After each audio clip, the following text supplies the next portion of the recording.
Hello, my name is Feng. I'm a geography student. Let me tell you a story. Once upon a time, the princess is living in the jungle. Oh, sorry, I'm wrong. This story should start from one of my friends. You can just call him Panda. He enjoys eating, but he is not a bamboo eater anyway. He eats vegetables and fruits. Wow, so many. One day, he comes to ask me a question. Hey, Feng, where does this food come from? Why are they so expensive? How much do the farmers earn? Oh well, what a good question. But the problem is, am I not professional? Why is he asking me? I don't know the answer. Come on. Well, maybe I could search it online. Okay, let me search. Let me ask my friends. Oh, sorry, no answer is found. Where does the information hide? Let me go to the college and find my professor for help. Hey professor, I want to know how much the farmers are earning. How can I search? But he told me, as a geography student, why don't you do a field visit and look for the answer from primary source? Oh, good suggestion, I like it. That's really an interesting idea. But the problem is, how should I do my visit? I go back to the computer. No worry, this time I'm not searching answer online. I just look for some assistance. Ding! Oh, I find a program that I can apply. It is called Millennium Development Goals Program, or MDG, proposed by the UN. For applicants like me, I could get funding and go to do something that could help the society. What if I can go to study the farmers' situation and do something to benefit them? I immediately call my teammate. Let's do a project under MDG together. She responds me, Great! So, can you suggest a place? Let me see. What about Myanmar? Oh, cool. Let's go. Fly! Hey, hold on. Before going to Myanmar, we still have to clarify what we need to do for this project. First, what is this project about? Then identify the problems that we want to deal with. Also, why do we choose Myanmar? And lastly, what can we do to help the people? We have to study the poverty problem in Myanmar. Is poverty a common phenomenon in this country? How do farmers earn a living? We choose Myanmar because this country receives more international concern due to economic reform recently after the embargo policy imposed on it in the past 2 decades. Meanwhile, 65% of Burmese people are still working in the primary sector that they are believed to be poor.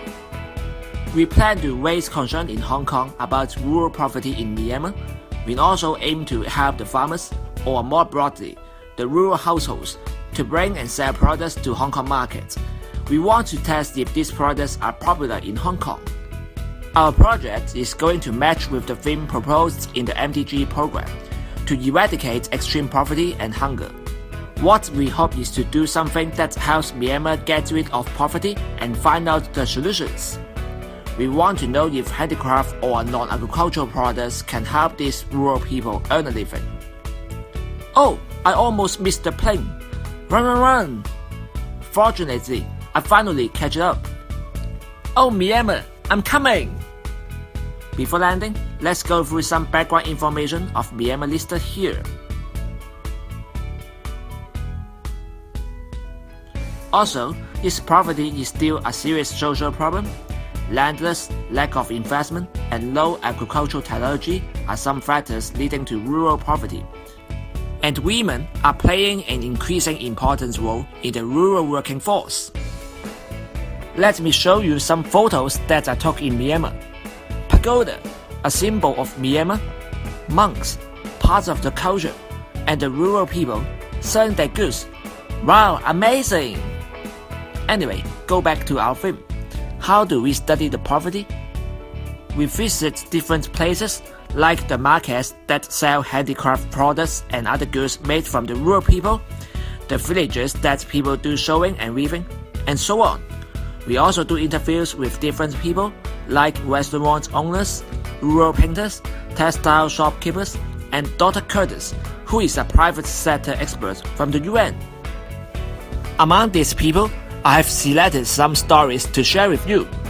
In the famous Yangon Onshan market, there is an ethnographic textile gallery The shopkeeper, Lady Louis, is worried about the rural women poverty in her hometown.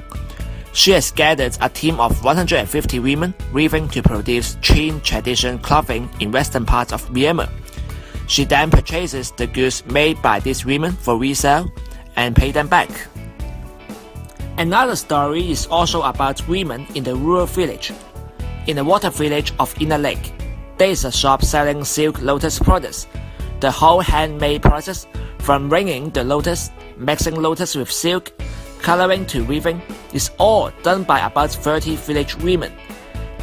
This is a typical example of women emancipation from rural poverty and farm work. At the same time, local artists living in rural areas are earning with their drawings and painted postcards. They could draw watercolors, oil pigments, and colored sand pictures. They usually do not know how to reach the market and only sell their pictures at their home. If somebody buy their drawings with high price for souvenirs, home decoration, and resell in overseas markets, they could earn more, lead a better life, and even move to the cities. What about farmers who still work on agricultural products? How do they live? Take Genius Coffee as an example. The company grows Arabica coffee beans in the Shan State Mountain, which is more than 1 kilometer high and has a cool weather throughout the year. The farmers hand-pick coffee cherries and process a chemical-free wash process in some special facilities in Tongchi district. 10% of the income earned will be paid to the Danu tribes who grow coffee trees in the forest. The above practice can help guarantee the quality of coffee, bring farmers reasonable income, and utilize the rural working force. Aha! Interesting stories.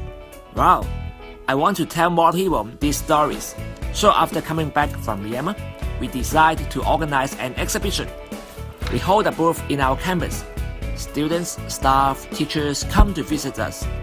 We introduce the rural poverty and household life in Myanmar, domestic handicrafts, and stories of the above interesting people. We also sell some products brought in Myanmar, such as artist photos, sand paintings, postcards, fair trade coffee beans, Burmese man-made jewelry, bags, lotus and silk, placemats, baskets, and pottery bowls. We hope to find out the market potential of these products. Compare the sales results with our observation in Myanmar. Hong Kong people prefer the products with higher practical value, while for the foreigners, they seek products with higher aesthetic value. I can make a conclusion. The rural households in Myanmar can think more about how to create a better marketing strategy to sell their products. After that, I go back to my friend Panda and tell him, hey, farmers in less developed countries like Myanmar may not earn much. Sometimes they have to engage in non-agricultural work to earn a living. You should treasure the food you are enjoying here. Then he says, Feng, you are right. We should not take everything for granted. There would always be people that need our attention. Oh, after listening to what he says, I'm so touched. Fatty Panda knows more than you think, haha. He further says, my dream is to help other people. You know why? Then my princess would love me so much. What do you think, Feng? Well, goodbye. Goodbye to Panda. Hello to my audience. Thanks for listening to my story and project. I hope you can also think of some new ideas to help any people who need our help, appreciation, or just simply understanding. Remember, do not take everything for granted. Let's take care of other people more.